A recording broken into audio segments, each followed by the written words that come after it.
Assalamualaikum warahmatullahi wabarakatuh. Perkenalkan, saya Siti Rabita. Saya mahasiswa PPG dalam jabatan kategori 1 dengan mata pelajaran Ilmu Pengetahuan Alam di Universitas Pendidikan Indonesia. Hari ini, Senin 14 Agustus 2023, saya akan melaksanakan kegiatan praktik mengajar dalam rangka penilaian kinerja di SMP Negeri 1 Singkep Pesisir, Kabupaten Lingga, Provinsi Kepulauan Riau dengan menggunakan model pembelajaran problem based learning pada materi zat aditif, khususnya pengawet pada makanan. Semoga videonya bermanfaat. Selamat menyaksikan. Assalamualaikum warahmatullahi wabarakatuh.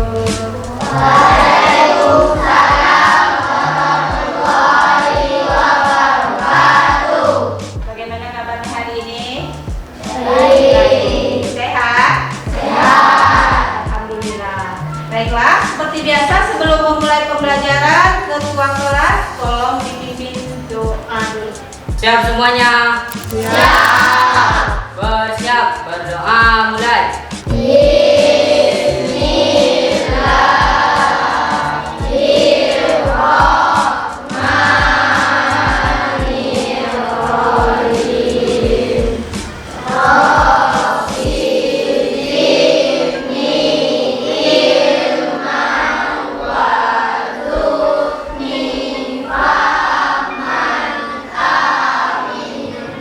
Berdoa selesai, beri salam.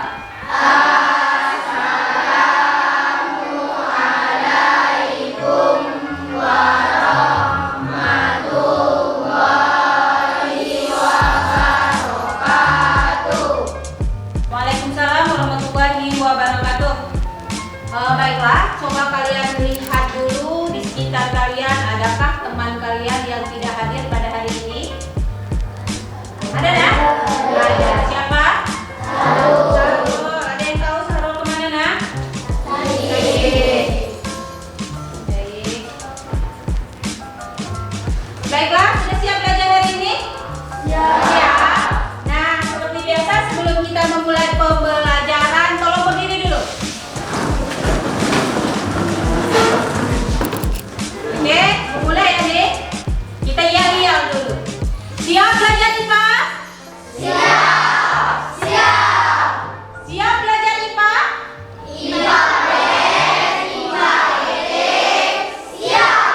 Oke, mantap. Terima kasih. Silakan duduk. Baiklah, pada pertemuan sebelumnya, siapa yang masih ingat? Kita membahas tentang apa? Tentang apa? Zat aditif. Apa contoh zat aditif? Pemanis dan pewarna. Siapa yang di sini ingat apa itu zat aditif? Saya, Bu. Zat adiktif adalah pemanis buatan yang ditambahkan pada makanan agar makanan terlihat lebih menarik, manis, dan tahan lama. Jadi jawaban dari Adis bagus sekali bahwa zat aditif adalah zat yang terdapat pada makanan yang kita tambahkan pada makanan, bisa pewarna maupun pemanis. Tadi katanya zat aditif ada pemanis dan pewarna. Sekarang Ibu ada bawa apa ini? Bakso. Pernah makan? Pernah. Enak tidak? Enak. Kalau Diman sukanya bakso goreng atau bakso kuah? Bakso goreng. Nah, selain bakso goreng, ada bakso apa lagi? Bakso kuah. Nah, bakso ini enak dan hampir setiap orang suka. Nah, kalian kalau membeli bakso, yang pertama yang menjadi penilaian kalian apa? Apa? Enak. Berarti rasanya. Tapi memperhatikan tidak penampilannya? Tidak. Nah, kira-kira perlu tidak kita memperhatikan penampilannya? Perlu. Nah, jadi pada hari ini kita akan membahas zat adiktif juga, yaitu pengawet pada makanan. Baiklah, tolong perhatikan ke depan. Ibu akan menyampaikan tujuan pembelajaran kita pada hari ini. Tujuan pembelajaran kita pada hari ini yang pertama, melalui pengamatan, kalian dapat menganalisis kandungan zat aditif dalam makanan. Yang kedua, melalui video dan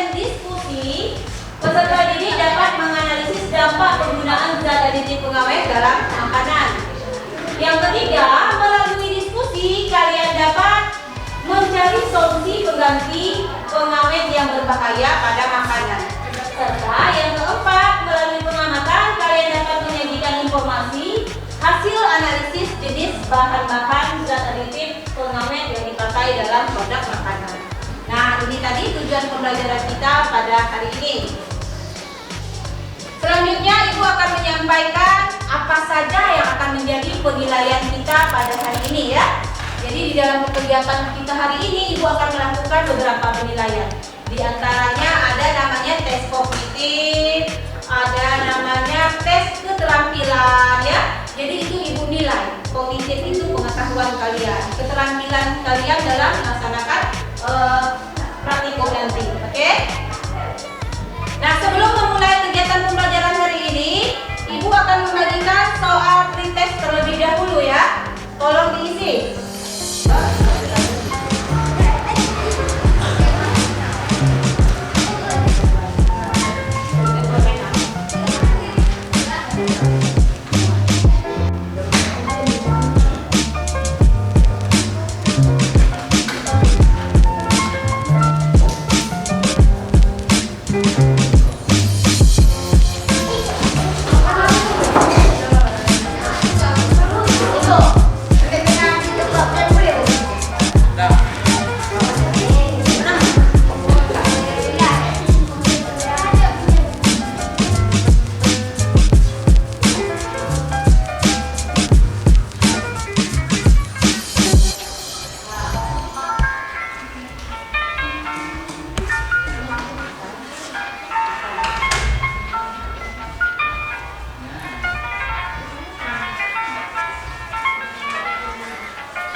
Nah, kalau sudah siap boleh dikumpulkan.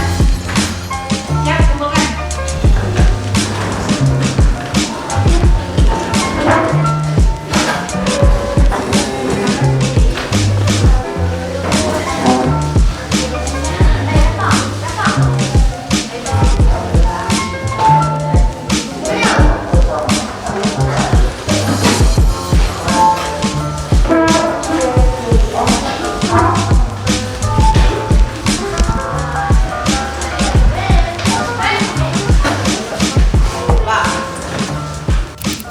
Selanjutnya Ibu akan menayangkan video di depan.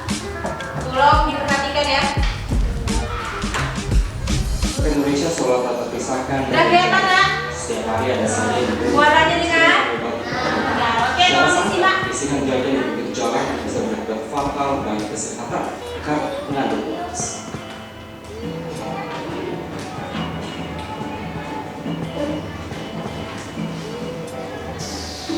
Jajanan pinggir jalan jadi bagian tak terpisahkan dari kehidupan masyarakat Indonesia. Rasanya gurih, warnanya menarik, dan soal harga jelas sangat murah. Padahal, tidak semua jajanan pinggir jalan aman dikonsumsi. Salah satunya, cilok, yang sering sengaja dicampur boras oleh pedagang nakal.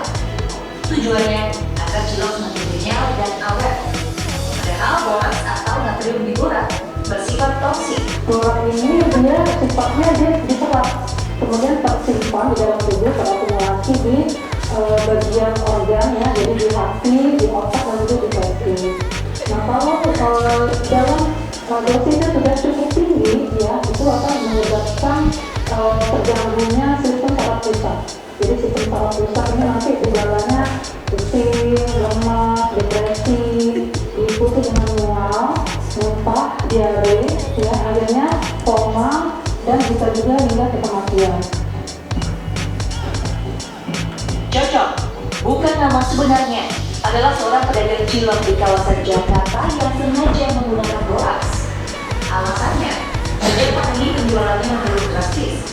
Ia pun mengakalinya dengan mencampur boras agar cilok tahan lama sampai beberapa hari dan bisa terus terjual.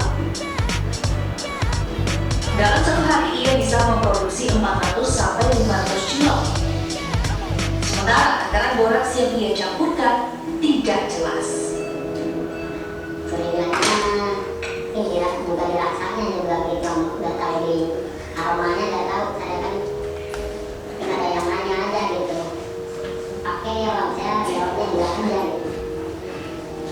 Membedakan makanan yang bersih dengan makanan yang mengandung boraks memang tidak mudah. Namun ada yang bisa diamati. Makanan mengandung boraks bertekstur kenyal, tidak mudah hancur, tidak mudah basi, sangat renyah, dan berwarna cenderung putih atau cerah. Maka, waspadalah. Jangan sampai kenikmatan sesaat berakibat fatal bagi kesehatan. Tim Liputan iNews melaporkan. Baiklah, itu tadi video tentang menjual cilok ya. Sudah diperhatikan? Sudah disimak? Nah, dari video tadi, adakah rumusan masalah atau permasalahan yang kalian temui? Ada? Apa permasalahan yang kalian temui?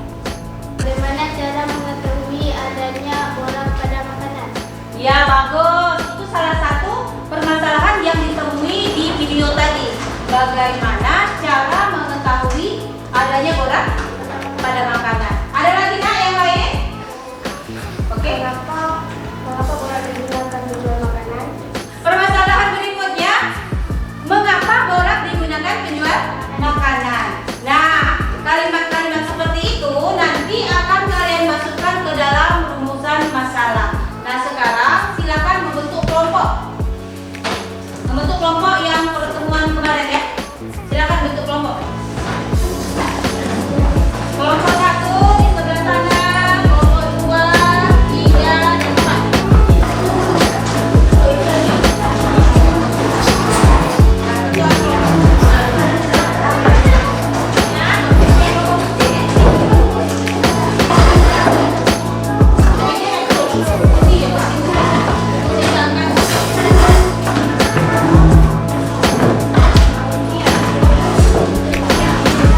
Baiklah, itu akan dibagikan LKPD hari ini. Satu kelompok kan? Ya. Kelompok 1. Kelompok 2. Nah, kalau di sana jangan ditengok, dibuka. Kelompok 4. Nah, silakan LKPD-nya dibuka. Nah, pada bagian yang pertama tuh ada artikel, dibaca artikelnya. Lalu dari video yang ibu sayangkan tadi.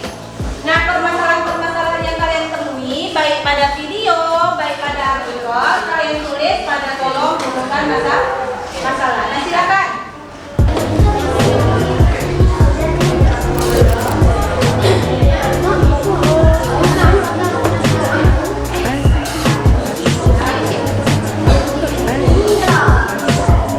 Nah, diisi nama kelompok diisi ya.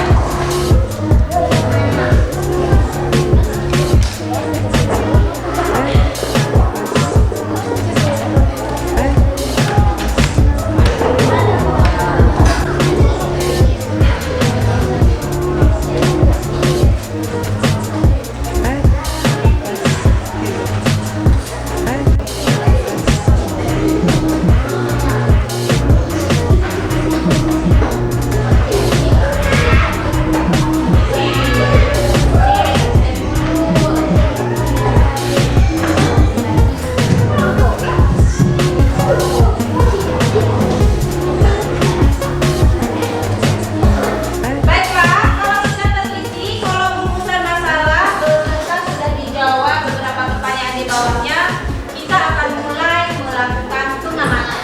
Nah, masing-masing kelompok silakan dipersiapkan alat dan bahannya. Silakan.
Pengamatan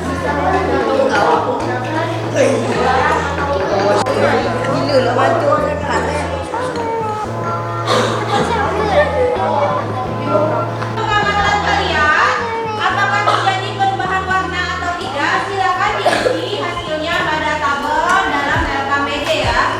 Silakan diisi.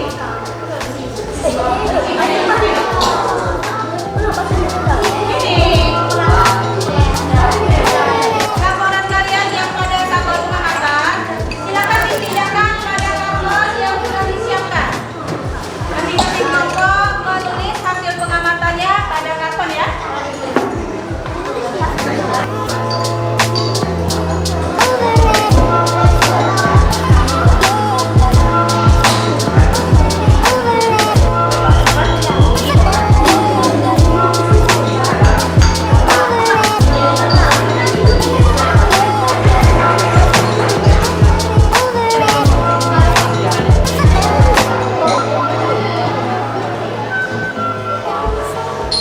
Sudah terisi semua kartonnya? Sudah? Nah sekarang Ibu akan meminta berkelompok untuk presentasi ke depan. Kita mulai dari kelompok ujung. Ya Pak? Oke?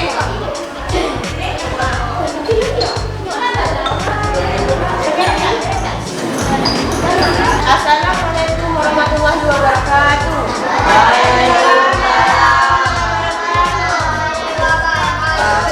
Saya akan mempresentasikan hasil kerja kelompok kami. Hasil pengamatan uji borak dari 3 sampel semuanya tidak teridentifikasi borak karena tidak menunjukkan perubahan warna. Upaya yang sebaiknya kita lakukan untuk menghindari penggunaan pengawet yang berbahaya yaitu antara lain: 1. Jangan mengolah makanan sendiri. 2. Bisa menggunakan garam ataupun kunyit. Sekian presentasi dari kami.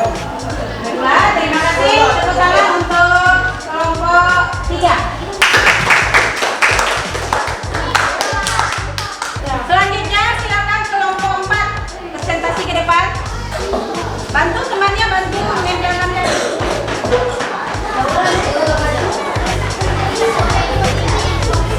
Assalamualaikum warahmatullahi wabarakatuh. Saya akan mempresentasikan hasil kelompok kami. Hasil pengamatan uji borak. Bakso berubah warnanya menjadi kecoklatan, teridentifikasi borak. Tahu kuning cerah, ayam kuning cerah, mie basah kuning cerah. Ciri-ciri makanan yang mengandung borak: 1. Tekstur tidak mudah hancur. 2. Warna lebih putih dan mengkudat. 3. Lebih tahan lama. Bahaya borak bagi kesehatan: kejang dan gangguan saraf pusat, gangguan fungsi ginjal. Terima kasih untuk Dimas. Nah selanjutnya dari beberapa kelompok yang presentasi tadi, adakah teman-teman yang ingin mengajukan pertanyaan? Fikri, silakan. Hasil pengamatan dari kelompok kalian mengatakan tidak ada terjadi perubahan warna. Saya ingin bertanya, seandainya ada kandungan borak pada bakso, bagaimana perubahannya? Tolong dijelaskan. Pertanyaan dari Zikri bagus sekali. Berarti pertanyaan itu ditujukan untuk kelompok 3, kelompok Siti. Mau langsung dijawab atau dicari dulu? Jawab. Jika ada kandungan borak, warna sampel akan berubah menjadi kuning kecoklatan karena adanya kandungan kurkumin pada kunyit. Nah, jadi benar sekali yang sudah dijawab oleh kelompok 3 bahwa seandainya larutan sampel tadi ada yang mengandung boraks, maka dia akan berubah warna menjadi kecoklatan karena adanya kandungan kurkumin seperti yang dikatakan oleh kelompok 3 tadi. Sementara si borak ini adalah sifatnya basa lemah, ya. Nah, kalau diteteskan dengan larutan kunyit, si basa lemah ini dia akan berubah warna menjadi merah ataupun kuning kecoklatan, ya. Sementara sampel seperti tahu, ayam yang tidak mengandung borak tadi warnanya tetap kuning cerah, ya, karena tidak